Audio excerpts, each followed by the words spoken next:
Hi dears, Anu's കിച്ചണിലേക്ക് വീണ്ടും സ്വാഗതം. ഒരുപാട് പേര് എപ്പോഴും ചോദിക്കുന്നതാണ് നല്ല വെറൈറ്റി ആയിട്ടുള്ള പുഡിംഗ് റെസിപ്പീസ്. അപ്പോൾ ഇന്ന് നമുക്ക് ജെലാറ്റിനോ ചൈന ഗ്രാസോ ഉപയോഗിക്കാതെ ഉണ്ടാക്കാൻ പറ്റുന്ന നല്ല ക്രീമിയും ടേസ്റ്റിയുമായിട്ടുള്ളൊരു പുഡിംഗ് റെസിപ്പി നോക്കാം.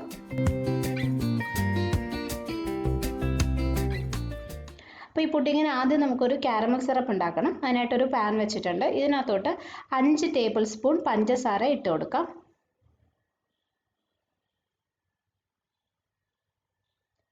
ഇനി ഇതിലൊരു 1 ടേബിൾ സ്പൂൺ വെള്ളം ഒഴിക്കാം. ഇനി ഇത് ഇളക്കൊന്നും വേണ്ട, കുറച്ച് തീ കൂട്ടിയാണ് വെച്ചിരിക്കുന്നത്. കുറച്ച് സമയം കഴിയുമ്പോൾ ഈ പഞ്ചസാരയൊക്കെ അലിഞ്ഞിട്ട് ചെറുതായിട്ട് അതിൻ്റെ നിറം മാറി തുടങ്ങും. ഒരുപാട് പേർക്കും ഈ പഞ്ചസാര കാരമലൈസ് ചെയ്യുന്നത് ഒരു പ്രശ്നമാണ്. പലരും എനിക്ക് മെസ്സേജ് ചെയ്യാറുണ്ട്. പക്ഷേ വളരെ എളുപ്പമാണ് കേട്ടോ. ഞാൻ പറഞ്ഞ പോലെ പഞ്ചസാര ഇടുക, കുറച്ച് വെള്ളം ഒഴിക്കുക, എന്നിട്ട് കുറച്ച് തീ കൂട്ടി ഇതുപോലെ വെറുതെ അങ്ങ് വെച്ചിരുന്നാൽ മതി. കുറച്ച് കഴിയുമ്പോൾ പഞ്ചസാരയൊക്കെ താനേ തന്നെ അലിഞ്ഞ് അതിൻ്റെ കളർ മാറി വന്നോളും. ഇപ്പോൾ പഞ്ചസാര ചെറുതായിട്ട് സൈഡിൽ നിന്നൊക്കെ നിറം മാറി തുടങ്ങിയിട്ടുണ്ട്. ഈ സമയത്ത് ഞാൻ വേറൊരു പാനിൽ ഒരു 150 ml വെള്ളം ഒന്ന് ചൂടാവാനായിട്ട് വെച്ചിട്ടുണ്ട്. നല്ലതായിട്ട് ചൂടാവണം. ആ വെള്ളമാണ് നമ്മൾ സിറപ്പിലോട്ട് ഒഴിക്കേണ്ടത്. ഇപ്പോൾ ദേ പഞ്ചസാര കണ്ടോ സൈഡിൽ നിന്ന് നല്ലോണം നിറം മാറി തുടങ്ങി. ഇനി തീ നല്ലതായിട്ട് കുറച്ച് വയ്ക്കുക. ഏറ്റവും ലോ ഫ്ലെയിമിൽ വെച്ചിട്ട് പതുക്കെ ഇതിങ്ങനെ ഇളക്കി കൊടുക്കണം. എല്ലാ സ്ഥലത്തും ഒരുപോലെ നിറം അല്ലെങ്കിൽ കാരമലൈസ് ആവാൻ വേണ്ടിയിട്ടാണ് ഇളക്കി കൊടുക്കുന്നത്. ചെറിയ തീയിലിട്ട് ചെയ്യണം. തീ കൂടിപ്പോയാൽ ഇത് പെട്ടെന്ന് അങ്ങ് കരിഞ്ഞു പോകും. നല്ലൊരു ഗോൾഡൻ കളർ ആവുന്നത് വരെ ഇത് ഇങ്ങനെ മിക്സ് ചെയ്തുകൊണ്ടിരിക്കുക. ഒരുപാട് നിറം മാറിപ്പോവരുത്. കാരമലിന് ആ ഒരു കയ്പ്പ് ഉണ്ടാവാൻ പാടില്ല. അപ്പം നല്ലൊരു ഗോൾഡൻ കളർ ആവുമ്പോൾ നിർത്തണം. അപ്പോൾ അതുവരെ ഇതിങ്ങനെ ഇളക്കി കൊടുത്തോണ്ടേ ഇരിക്കാം. പഞ്ചസാരയ്ക്ക് ഈ ഒരു നിറം ആവുന്നത് വരെ ഇങ്ങനെ ഇളക്കി കൊടുക്കണം. ഇതിൽ കൂടുതൽ നിറം മാറണ്ട കേട്ടോ, കയ്പ്പ് വരരുത്.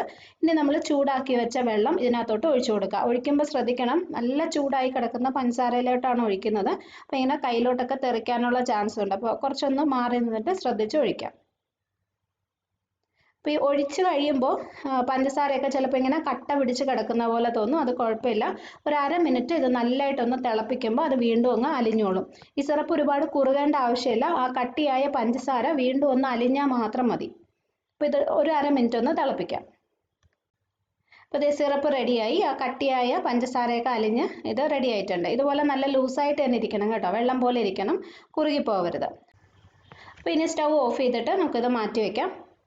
ഇനി ഈ പുഡിങ്ങിനുള്ള ക്രീം ഉണ്ടാക്കാൻ പോവാണ്. അപ്പോൾ നമ്മളൊരു പാൻ വെച്ചിട്ടുണ്ട്. സ്റ്റൗ ഓൺ ചെയ്തിട്ടില്ല. ഇതിനകത്തോട്ട് ഒരു 1.5 കപ്പ് പാൽ ഒഴിച്ചു കൊടുക്കുക. പശുവിൻ പാലാണ്. 240 ml കപ്പിൽ 1.5 കപ്പ് പാലാണ് ഒഴിച്ചിരിക്കുന്നത്. ഇനി ഇതിനകത്തോട്ടൊരു 1/4 കപ്പ് കോൺഫ്ലോർ ഇട്ട് കൊടുക്കുക. നന്നായിട്ടൊന്ന് മിക്സ് ചെയ്ത് ആ കോൺഫ്ലോർ പാലിലങ്ങ് അലിയണം. തണുത്ത പാലായതുകൊണ്ട് കോൺഫ്ലോർ പെട്ടെന്ന് അലിഞ്ഞ് കിട്ടും. അപ്പോൾ ഈ സമയത്തൊക്കെ സ്റ്റൗ ഓഫാണ്. ഓൺ ചെയ്ത് കഴിഞ്ഞാൽ ഇത് പെട്ടെന്ന് കട്ട പിടിക്കാൻ തുടങ്ങുമേ. അപ്പോൾ ഇത് കോൺഫ്ലോർ അലിഞ്ഞതിന് ശേഷം മാത്രമേ സ്റ്റൗ ഓൺ ചെയ്യാവുള്ളൂ. അപ്പോൾ കോൺഫ്ലോർ ഇത് നല്ലതായിട്ട് മിക്സ് ആയിട്ടുണ്ട്.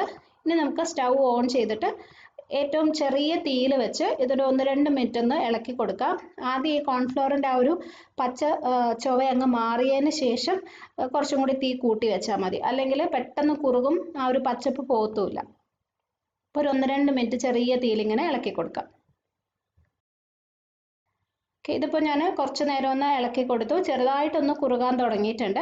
ഈ സമയത്ത് ഇതിനകത്തോട്ട് മധുരത്തിന് ആവശ്യത്തിന് കണ്ടൻസ് മിൽക്ക് ഒഴിച്ചു കൊടുക്കണം. നമ്മൾ ഇതിനകത്ത് പഞ്ചസാര ചേർക്കുന്നില്ല, കണ്ടൻസ് മിൽക്ക് മാത്രമാണ് ചേർക്കുന്നത്. അപ്പോൾ മധുരം നോക്കിയിട്ട് എത്ര വേണമെന്ന് വെച്ചാൽ അതിനനുസരിച്ചുള്ള കണ്ടൻസ് മിൽക്ക് ഒഴിച്ചു കൊടുക്കാം. ഞാൻ ഏകദേശം ഒരു 100 ml ആണ് ഒഴിച്ചത് കേട്ടോ. ഒത്തിരി കൂടി പോവാതെ നോക്കണം, കാരണം നമ്മൾ ഇതിനകത്ത് കാരമൽ സിറപ്പൊക്കെ ചേർക്കുന്നുണ്ട്. അപ്പോൾ ഒരുപാട് കണ്ടൻസ് മിൽക്ക് ചേർത്ത് കഴിഞ്ഞാൽ എല്ലാം കൂടി ഭയങ്കര മധുരമായിപ്പോവും. അപ്പോൾ അത് കണക്കാക്കി ചേർക്കാം. പിന്നെ നമുക്ക് കുറച്ചും കൂടെ ഒന്ന് തീ കൂട്ടി വെച്ചിട്ട് ഇങ്ങനെ ഇളക്കി കൊടുത്തോണ്ടേ ഇരിക്കാം. കൈ എടുക്കാതെ ഇളക്കണം. ഇത് നല്ല കുറുകി വരണം. അപ്പോൾ ഇത് നന്നായിട്ട് കുറുകി വന്നിട്ടുണ്ട്. കണ്ടോ, നല്ല തിക്കായിട്ട് വന്നിട്ടുണ്ട്. ഇങ്ങനെയാണ് വേണ്ടത്. ഇത്രയേ ഉള്ളൂ. നമുക്കിനി സ്റ്റൗ ഓഫ് ചെയ്യാം. ഈ ഒരു പരുവത്തിലാവണം കേട്ടോ, എന്നാലേ പുഡിങ് സെറ്റ് ആവത്തുള്ളൂ. ഇതാണ് അതിൻ്റെ കറക്റ്റ് പരുവം.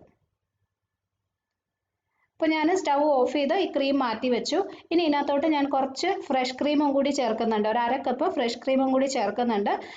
ഈ പുഡിങ് നിങ്ങൾക്ക് ഫ്രഷ് ക്രീം ഇല്ലാതെ ഉണ്ടാക്കാം, പക്ഷെ അത് ചേർത്ത് കഴിഞ്ഞാൽ കുറച്ചും കൂടി ടേസ്റ്റും കുറച്ചും കൂടി ക്രീമി ആയിട്ടൊക്കെ വരും. അപ്പോൾ ഉണ്ടെങ്കിൽ ഒരു അര കപ്പ് ഫ്രഷ് ക്രീമും കൂടി ചേർത്ത് പെട്ടെന്ന് തന്നെ നല്ലോണം അങ്ങ് മിക്സ് ചെയ്യുക. സ്റ്റൗവിൽ വെച്ചിരിക്കുന്ന സമയത്ത് ക്രീം ചേർക്കണ്ട കേട്ടോ, ചിലപ്പോൾ അത് പിരിഞ്ഞു പോകാനുള്ളൊരു ചാൻസ് ഉണ്ട്. അപ്പോൾ അതുകൊണ്ട് എടുത്തതിന് ശേഷം മാത്രം ചേർത്താൽ മതി. എന്നിട്ട് പെട്ടെന്ന് ഇങ്ങനെ നല്ലതായിട്ട് അങ്ങ് ഇളക്കി നല്ല സ്മൂത്താക്കി എടുക്കാം.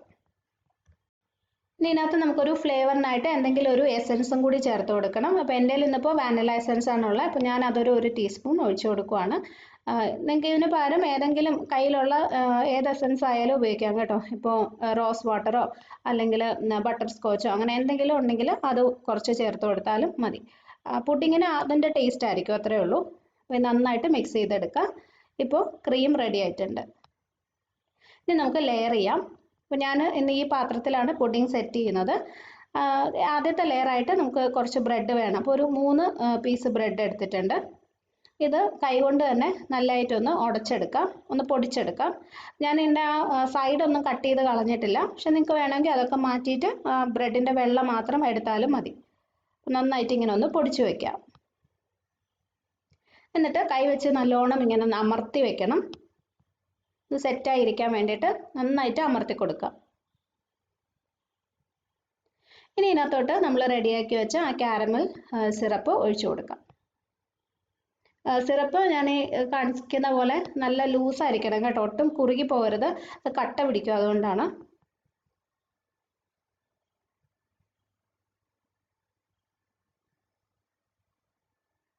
ഇനി ഇതിൻ്റെ മുകളിലേക്ക് നമ്മൾ റെഡിയാക്കി വെച്ച ക്രീമും കൂടി ഒഴിച്ചു കൊടുക്കാം.